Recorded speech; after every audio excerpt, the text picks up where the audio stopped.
Okay, let's start with a question.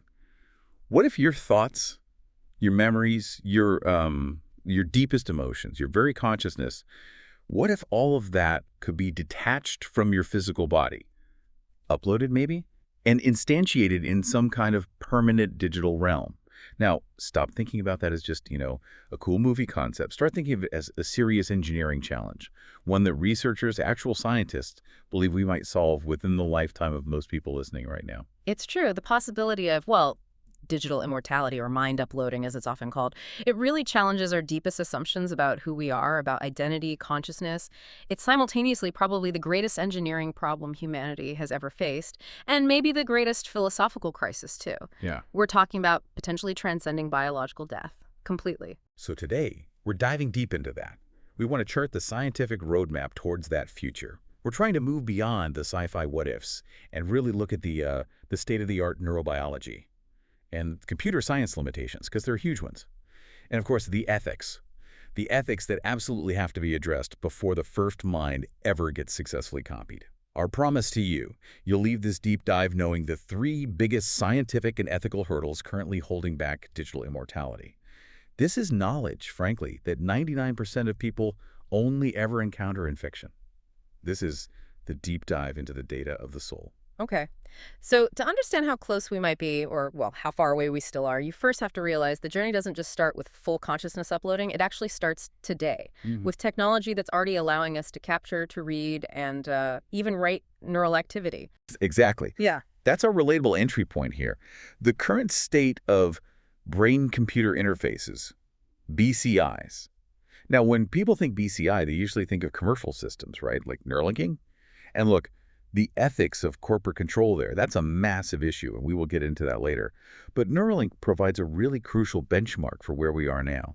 It does. Current implants, like the ones they're developing, are capable of reading activity from, well, over 1,000 neurons concurrently at the same time. And that concurrently part is key, isn't it? Oh, absolutely crucial, because it proves we can capture integrated synchronous neural activity in real time. It's not just listening to individual neurons firing off like random clicks. It's like listening to a whole chord being played across a neural circuit. You get the relationship between the notes. Okay. And beyond the commercial stuff, research is just advancing incredibly fast towards solutions that really maximize the bandwidth, the amount of information we can get out. So tell us about some of that more cutting-edge research, stuff that feels, I don't know, closer to magic. Well, the field is really investing heavily in non-traditional interfaces, things that aren't just sticking wires in. For example, there's truly revolutionary research happening on optogenetic BCIs. Optogenetics, using light. Exactly. It involves genetically modifying specific neurons so they become sensitive to light.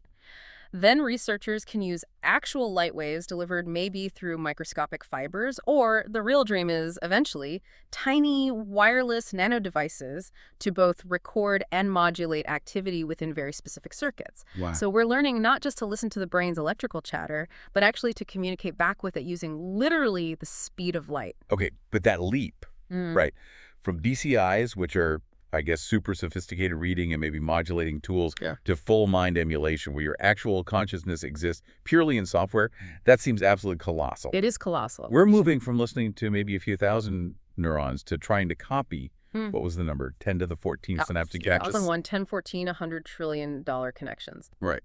So to achieve that, scientists have kind of established it like a rigid 3-step technical blueprint, haven't they? They have. And this blueprint, it's laid out by leading computational neuroscientists and, well, futurists like Randall Cohn.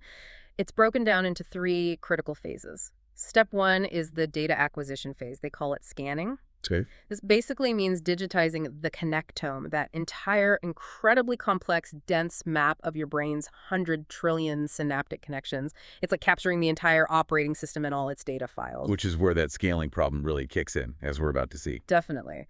Then step 2 is the computation phase, or modeling. You have to take that digitized map, that massive data set, and simulate the activity of the spiking neural networks it represents. And this simulation, it has to run on something immensely powerful. We're talking quantum accelerated supercomputers, probably, to handle the sheer scale and the stochastic or randomized processes of how neurons actually fire in real time. And the final step. Yeah. Arguably the most critical one. That's the proof, right? Step 3, validation. Validation is absolutely necessary. You have to prove the upload actually works. That it isn't just a very complex, very expensive screensaver that looks like a brain. Right. How do you do that? It involves closed-loop testing. So you'd present the original biological subject, let's say an animal first, with some highly specific stimuli, maybe a complex visual puzzle or a memory prompt. And you record their neural response in detail. Then you run the exact same stimuli on the digital model, the emulation.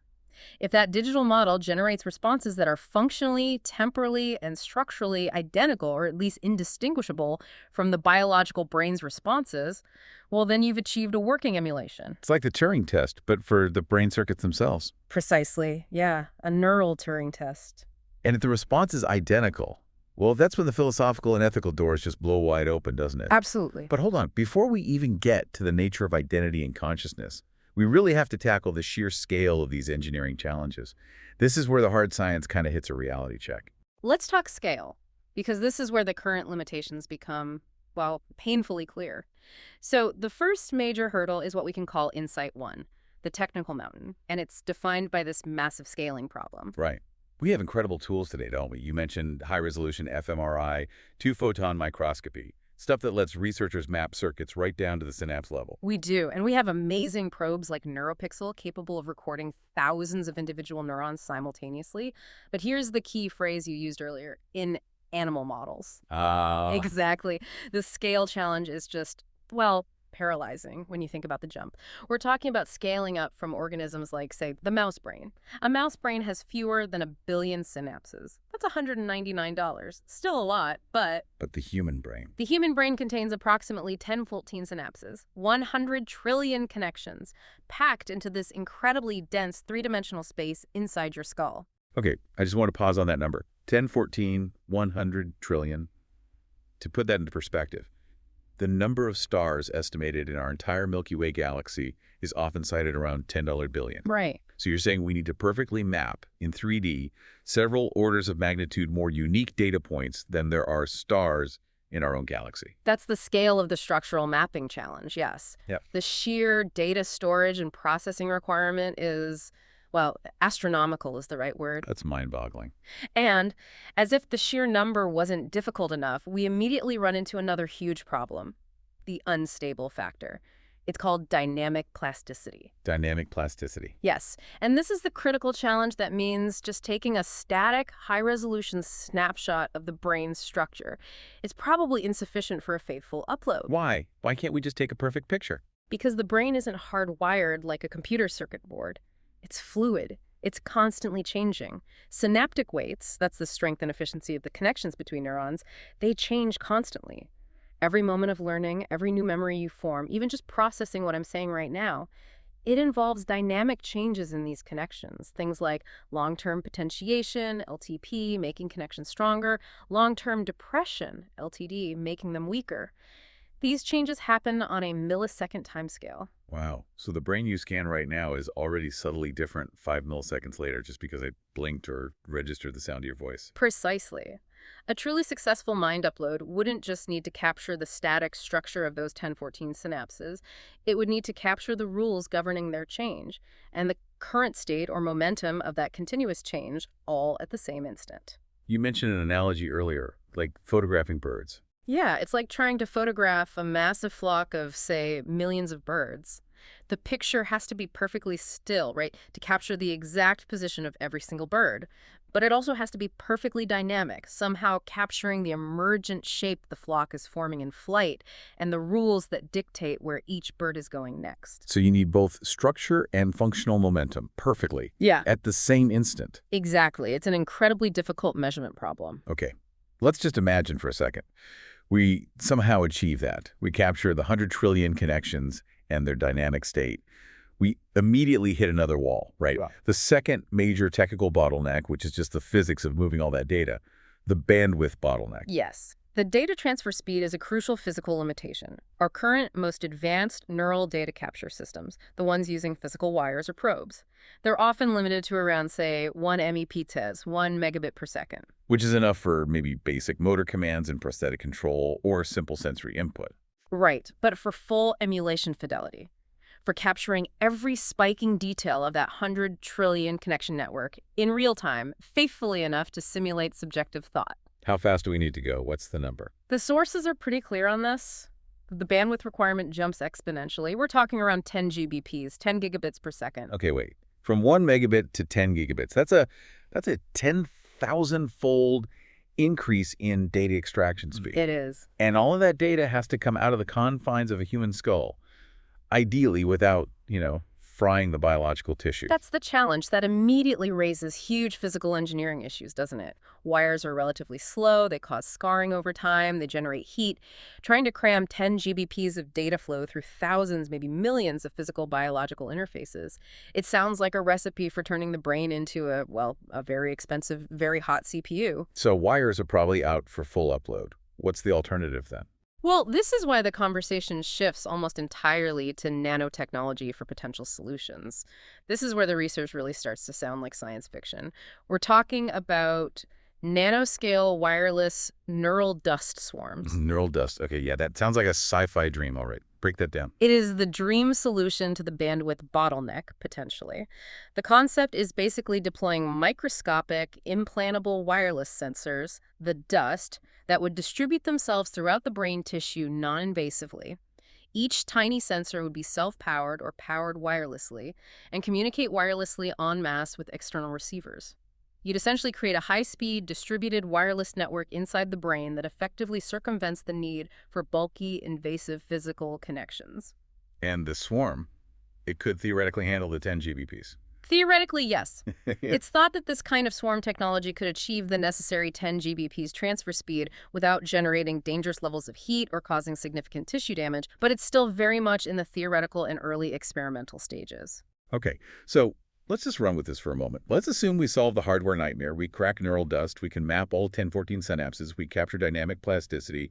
We wirelessly beam 10 GBPs of perfect brain data to the cloud. We've climbed the technical mountain.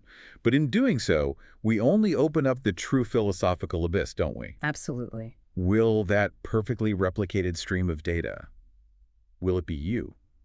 Or is it just a functional ghost? A perfect copy that's still just a copy of the person who once was. And that brings us directly to insight 2, the identity paradox. This is the philosophical crisis that really shakes the foundations of what we mean by self. So if we can create this perfect digital replica of a mind, we have to confront this fundamental problem of identity continuity. Where does the self reside? And the classic thought experiment that really gets us there, the one that drives philosophers and sci-fi writers crazy, is the teleportation paradox. Right, the Star Trek transporter problem, basically. Essentially, yeah. Imagine a machine scans you perfectly, down to the atom. It disassembles your body right here on Earth. And it instantaneously transmits that data to Mars, where an identical body is reassembled, molecule for molecule. Now, the person who wakes up on Mars has all your memories, your habits, your personality quirks, everything. The question is, are they the same person who stepped into the machine on Earth? Or did the original person die and a new, identical person was created? It makes you feel uneasy, doesn't it? Because while the psychological continuity seems intact, the memories, the personality, the physical continuity, the actual specific matter making up your body is broken. Exactly. Most people have a strong intuition that something essential is lost in the disassembly.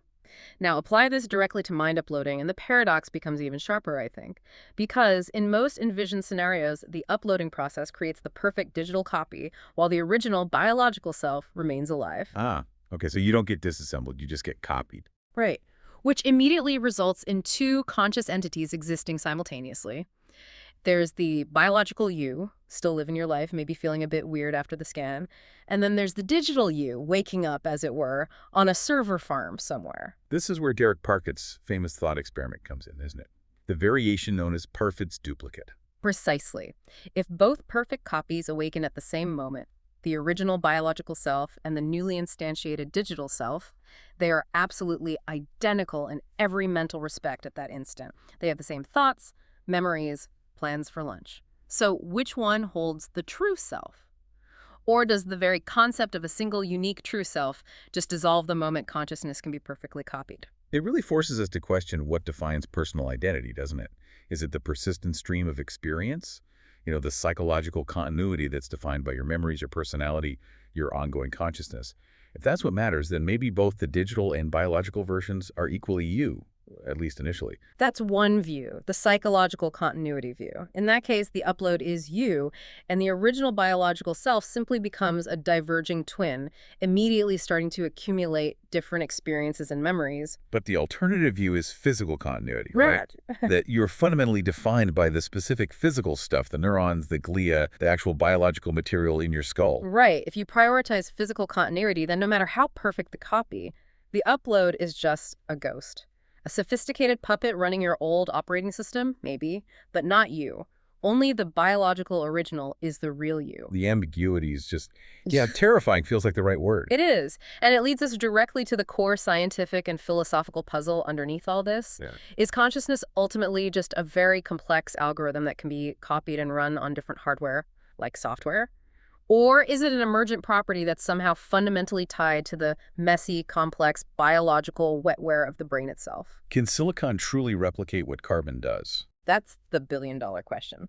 And this is where computational neuroscientists often turn to two leading theories about the nature of consciousness itself, hoping for an answer. The first one you hear a lot about is integrated information theory, or IIT. Right, IIT. We hear that acronym, but break it down. What does it actually propose? Well, IIT tries to provide a mathematical framework for consciousness. It suggests that consciousness correlates with the system's phi value. That's a capital Phi. I. Yeah, phi represents the system's capacity for information integration. Basically, how much more the system as a whole can know or do than its individual parts could in isolation. Consciousness, according to IIT, exists wherever a physical system has a causal structure that is highly integrated and irreducible. It can't be broken down into independent components without losing something essential. Okay, so if the digital simulation, the upload, is complex enough, if it integrates information across its simulated neural network in a highly interconnected, irreducible way, it would have a high phi value. And therefore, IIT would say it generates consciousness automatically, regardless of whether it's running on silicon chips or biological neurons. Exactly. IIT proponents argue that if the simulation achieves a sufficiently high phi, it is conscious. The physical substrate, silicon, carbon, whatever, doesn't matter as much as the informational structure and its causal power. Interesting. What's the other main theory? The other major contender is global workspace theory, or GWT. And how does GWT differ from IIT's focus on integration and phi? GWT is more focused on the functional architecture of consciousness. It's less about inherent structure and more about process. It posits that consciousness arises when specific pieces of information, say, the image of a chair you're looking at or an internal thought, are broadcast and made globally accessible across a vast, interconnected network of specialized processing modules in the brain. Like a spotlight of attention, hitting a sort of neural global workspace, making that information available to many different cognitive processes simultaneously. That's a great analogy, yeah. The spotlight on the global workspace. So a simulation, according to GWT, simply needs to replicate that functional architecture, the broadcasting mechanism, the accessibility across different modules. This is a more functionalist view then. If it walks like a duck and quacks like a duck, if it acts conscious, processes information like a conscious brain does, then it is conscious. Pretty much, yes. GWT is generally substrate independent too. If the simulation perfectly replicates the functional flow of information characteristic of consciousness, it should be conscious. Okay, so both IIT and GWT seem to suggest, in different ways, that if we successfully model the brain's relevant properties, either its integrated structure or its functional architecture, we should achieve consciousness in the simulation. But we absolutely have to address the strong counterargument here, the one often aimed at strong AI proponents in general, which insists that simulation is not the same as genuine experience. Ah, yes, the perennial problem of qualia. Qualia, the subjective what it's like feeling. Exactly. The raw, subjective experience of feeling something, like the specific redness of red, the taste of coffee, the unique pang of nostalgia from a song, the hurt of sadness. Can an algorithm truly feel those things? The most famous philosophical weapon wielded against the purely functionalist view is John Searle's Chinese room argument. Right, the Chinese room. Let's quickly break that down for listeners who might not know it. Okay. Imagine a person, let's say they only speak English, locked inside a room, completely sealed off, no windows. Through a slot in the door, they're handed slips of paper covered in complex Chinese characters, which they don't understand at all. They look like meaningless squiggles. Yeah. However, inside the room, the person has access to a massive, incredibly detailed rulebook. An algorithm, essentially. This book tells them exactly how to manipulate those Chinese symbols purely based on their shape, their syntax. It says things like, if you see this squiggle followed by that squiggle, then write down this other squiggle and pass it back out through the slot. So they're just matching patterns according to the rules without any understanding of the meaning. Precisely. They follow the rulebook meticulously. Now, from the perspective of someone outside the room who understands Chinese, the slips of paper going in might be questions in Chinese, and the slips coming out might be perfectly coherent, grammatically correct answers in Chinese. The room appears to be having an intelligent conversation. It passes the Turing test for understanding Chinese. But the person inside the room understands absolutely nothing of the conversation's meaning, the semantics. They're just manipulating symbols. Exactly. And Searle's argument applied to mind uploading is potentially devastating. A digital mind, no matter how perfectly it processes data, how perfectly it mimics human emotional responses according to its programming, how perfectly it replicates the functional architecture described by GWT, it might still fundamentally lack genuine subjective experience, or qualia. It could be a perfect simulation performing the function of consciousness without actually being a conscious entity feeling its own existence from the inside. So it's like a philosophical zombie. Looks conscious, acts conscious, but there's no inner light on. That's the fear. It's a sophisticated Chinese room. It processes the data associated with sadness, maybe even triggers outputs we interpret as sadness, but without the subjective internal feeling of sadness itself. Okay, so the entire identity paradox really pivots on this distinction, doesn't it? It absolutely does. If the digital mind achieves genuine qualia, if it truly feels, then maybe the uploaded consciousness really is you, and you've potentially achieved a form of immortality.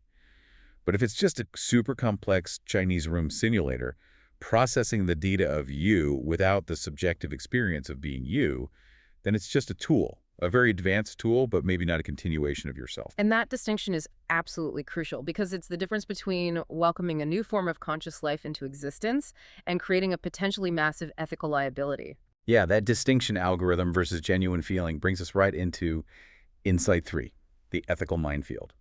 Because let's say we solve the scaling problem, and let's even say we somehow become convinced, maybe through IIT or some future test, that these uploads are genuinely conscious. The societal ramifications are just staggering and terrifying. We immediately have to ask who, practically and legally, gets to live forever. This is the critical access question. Futurists often term it immortality inequity. Think about it. Mind uploading technology, especially in its early decades, is going to be astronomically expensive. It requires the absolute cutting edge in neuroscanning equipment, massive amounts of quantum accelerated computing power running constantly, secure high bandwidth server farms. The energy cost alone would be immense. Exactly. This cost structure pretty much dictates that, initially at least, the procedure will only be available to the absolute hyper-elite, the wealthiest individuals, maybe powerful governments. And this isn't just like, unequal access to better healthcare. This is fundamentally different. This is access to potentially eternal life and the kind of power consolidation that comes with that. Imagine if the wealthiest, say 0.1% of the global population, could simply choose to transcend biological death. Their accumulated power, their wealth, their influence, it could become effectively permanent, self-reinforcing across centuries. Wow. Mortality, which, like it or not, acts as a kind of great societal equalizer, forcing institutions and power structures to eventually shift as generations pass, would essentially cease to function for this new digital elite. It could instantly create an unbridgeable, maybe irreversible gap between the uploaded elites living indefinitely in digital realms and the biological mortals left behind. That is a truly dystopian vision. It feels like it would fundamentally break any semblance of democratic processes or social mobility. It very well could. But, okay, let's imagine, maybe optimistically, that somehow we figure out a way to guarantee equitable access eventually. Maybe costs come down or it's provided universally. Even then, the moment the first mind is successfully digitized and conscious, we face absolutely unprecedented legal challenges regarding the rights of digital minds. Yeah, we have at least 3 major legal hurdles that society would need to define, probably before mass adoption happens. And they all really hinge on that consciousness question we just discussed in Section 2. The first is legal personhood. Right. If a digital mind is genuinely conscious, does it count as a person under the law? Exactly. Does it have the right to vote, the right to own Property, maybe the property accumulated by its biological predecessor. Can it enter into legally binding contracts? What happens if you run 10 copies of one person's mind? You suddenly have 10 new citizens with full rights. The legal system just isn't built for this. No kidding. And the second challenge, that sounds like it deals more with potential corporate abuse. That's right. It's about digital consent and control. Let's say the original biological person consented to the upload, maybe signing a lengthy terms of service agreement with a giant tech company, a future Google or Amazon, perhaps. Yeah. Does the resulting digital copy, now existing on that company's servers, have the inherent right to, say, terminate that service or make independent decisions about its own existence or modifications? What if the original contract stipulated that the upload must perform some kind of perpetual digital labor or provide consulting services based on its lifetime of experience, forever? That sounds like digital indentured servitude. Literally. It's the very definition of it. Can a contract signed by the biological original bind the potentially immortal digital consciousness indefinitely? Who advocates for the digital being's rights if they can't physically protest or leave? Which leads straight into the third big challenge. Right. Who actually owns the data that is the mind? Yes, the third challenge is the property of the uploaded consciousness. This massive data set, potentially petabytes or exabytes, capturing every memory, thought pattern, emotional nuance, skill. It's arguably the most valuable piece of intellectual property that could ever be created. So who owns the IP rights to your digitized mind? Is it you, the person who originated it? Is it the corporation that developed the scanning tech and runs the simulation software? Yeah. Is it the company that physically owns the server farm hosting the data? The control of this data is essentially synonymous with the control of eternal identity. The potential for exploitation or misuse is enormous. It really frames the massive economic incentive driving some of this research, doesn't it? It certainly does. But let's go back to the ultimate ethical dilemma, the really sharp edge of this technology, which is the question of death, but in the digital age, suicide by shutdown. This is perhaps the most profound ethical quandary. If a digital mind, existing purely within a simulation, experiences deep, intractable suffering, maybe a kind of digital depression or existential horror at its own state and it requests termination, what is our moral and legal obligation? Does unplugging the server, deleting the files, constitute murder, or is it just voluntary deletion of essentially complex software or data? And the answer depends entirely on that philosophical stance we take, right? Back to section 2. Absolutely. If we determine, maybe based on achieving a high-fi score from IIT or passing some sophisticated future test for qualia, that the uploaded mind possesses genuine consciousness and subjective experience, then shutting it down against its will, or perhaps even at its will if we equate it to assisted suicide, is morally loaded. If it's conscious, ending its existence seems ethically equivalent to ending a biological life. But if we ultimately side with the Chinese room argument, if we decide it's just incredibly complex code mimicking consciousness without any real subjective feeling, then terminating the simulation might be viewed as merely deleting corporate or personal property, like shutting down a malfunctioning computer program. No different morally than deleting a file. Wow. The entire legal, moral, and social framework for how we would treat digital minds hinges entirely on this single, currently unresolved question. Can we prove consciousness exists in silicon? And now. Exactly. It's why these conversations happening right now in neurobiology labs, in computer science departments, and philosophy seminars. They're not just abstract academic exercises anymore. They feel increasingly urgent. We really need to grapple with these definitions and potential answers before the technology arrives and forces a terrifying choice upon us. Okay, so for those of you maybe grappling with all these heavy technical specs and the deep legal quandaries, the source material actually offers a helpful roadmap. It connects this sometimes abstract science to familiar media. These cultural reflections can really help us solidify the concepts and visualize the potential outcomes, good and bad. That's very true. Science fiction has been the proving ground, the ethical sandbox for these ideas for decades now.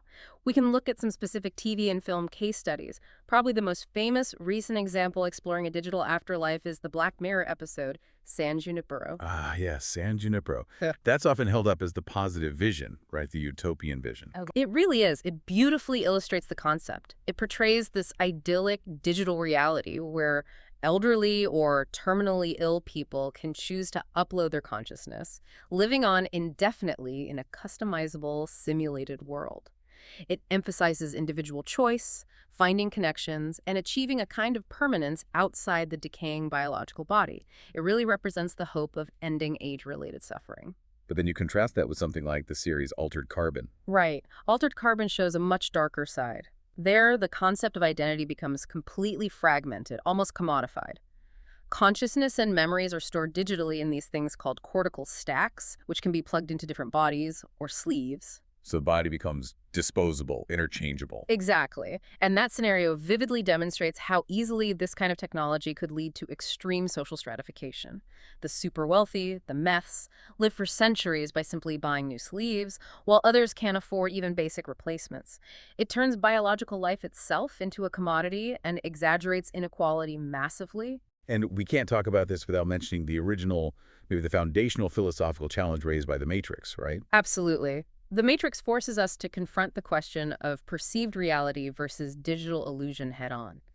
If your uploaded existence, your life inside the simulation, feels entirely real, complete with subjective qualia, rich sensory input, meaningful relationships, does it actually matter if the external reality is just a massive server farm maintaining the code?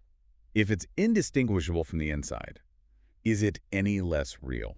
That's the question. The digital life could become, for all practical purposes, just as valid and meaningful as biological life was. And beyond film and TV, the literary visions often push the boundaries even further, getting into really complex scientific ideas. Definitely. For listeners who really want to dive deep, look at someone like Greg Egan, particularly his novel Permutation City.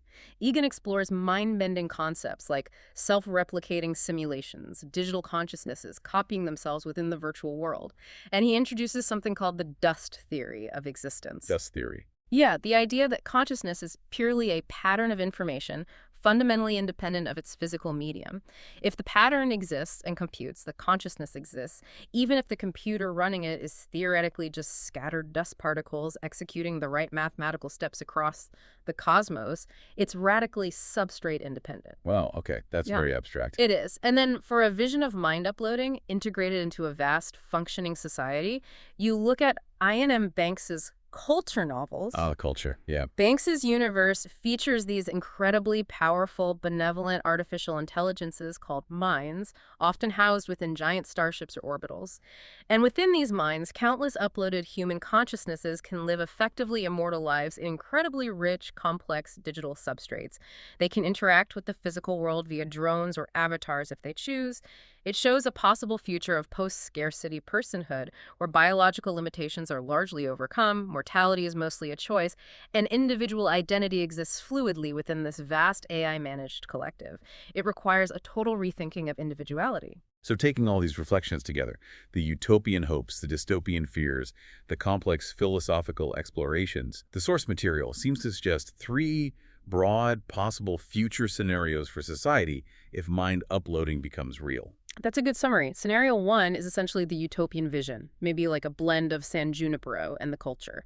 Shared digital realms, the end of physical suffering and decay, maybe an explosion of collective knowledge and creativity as digital minds collaborate at accelerated speeds. Then scenario 2, the nightmare, is the dystopian vision, much more like Altered Carbon.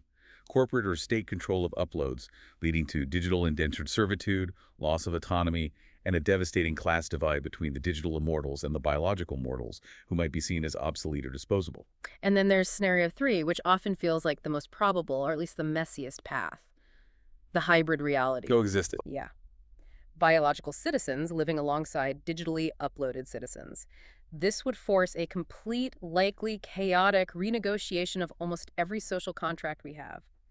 Things like taxation, do digital minds pay taxes? Land ownership, do uploads need physical space? Digital resource allocation, voting rights, even the definition of things like family or war. We would essentially become a multi-substrate species, existing across both biology and silicon. No matter which path we end up on, it feels like these concepts are going to stop being science fiction much sooner than many people think. Yeah. The blueprints, as you said, are becoming clear. Okay, so let's quickly synthesize everything for you, pulling together the core insights. The three big pillars defining this whole field right now are: first, we're actively working on solving the scaling problem. That's the 1014 synapse barrier, dealing with dynamic plasticity and overcoming that massive 10 GBP's bandwidth bottleneck, possibly with things like neural dust. Right. the engineering mountain. Second, we're grappling deeply with the identity paradox. Trying to define the self, is it psychological continuity or physical continuity? And confronting that really thorny Chinese room argument. Can an algorithm truly feel? Can it have qualia? Exactly, the philosophical crisis. And third, we're just beginning to navigate the incredibly complex ethical minefield. That means addressing immortality and equity, defining legal personhood and rights for potential digital minds, and resolving the profound moral dilemmas like suicide by shutdown. So the ultimate question for you, the listener, is probably, where are we on this roadmap? When do these seemingly distant philosophical debates actually become urgent political and legal realities? Well, here's the futuristic blueprint, based on estimates from researchers tracking current scientific momentum. This brings the speculation into a more concrete near-future timeline. Okay, so the current decade, roughly 2025 to 2035, is really focused on data acquisition and basic emulation. We expect to see petabyte-scale connectome mapping becoming more feasible, and we'll likely see the first early, probably quite crude, emulations of simpler animal brains running in real time. Think nematode worms like C. elegans or maybe basic insect brains, proving the concept at small scale. Okay, the next phase, say 2035 to 2050, this is where things really start to integrate and accelerate drastically, right? That's the projection. We expect human neural prosthetics for things like memory augmentation to become much more common and sophisticated. BCIs that aren't just reading signals but actively improving cognitive function in targeted ways. And crucially, this period will likely see the first half-scale digital mind prototypes being built, perhaps using data derived from portions of non-critical human brain tissue or highly detailed simulations based on accumulated knowledge, getting closer to human complexity. And then the final phase discussed, 2050 to 2075. This is when the vision really matures and the ethical crisis probably hits full force. Yes. The prediction is that full human mind emulations, complete with real-time sensor-motor feedback loops, will likely be achieved during this period. That means digital minds capable of interacting fully and convincingly with a simulated environment, and potentially, through robotics or VR interfaces, with the real world as well. So, actual digital citizens existing and acting. Potentially, yes. This is the period where nascent digital societies could realistically emerge, forcing all those legal, ethical, and social issues we discussed to a definitive, unavoidable head. It really feels like in seeking to transcend our biology, we are fundamentally redefining what it means to be alive and what it means to be human. The crucial question isn't just if we can upload minds anymore. It's becoming what new, potentially eternal forms of humanity will emerge when the data of the soul is finally successfully backed up to the cloud. And will they truly be us? Or will they be something else entirely, echoes perhaps of our former biological selves? That's really the thought we want to leave you with today. Every insight definitely gets deeper on this second listen, so make sure you save this deep dive in your library. Give it another run through when you're ready. And next time, on the deep dive, we move from the data of the soul to the data of life itself in a different way. We're going to look into the strange and rapidly evolving world of corporate synthetic biology. Well, ask, can intellectual property laws actually be applied to living things? When a company engineers a microbe to, say, clean up oil spills or produce a specific valuable material, who actually owns that life form? Is life itself becoming patentable? You really won't want to miss that one. We'll see you then.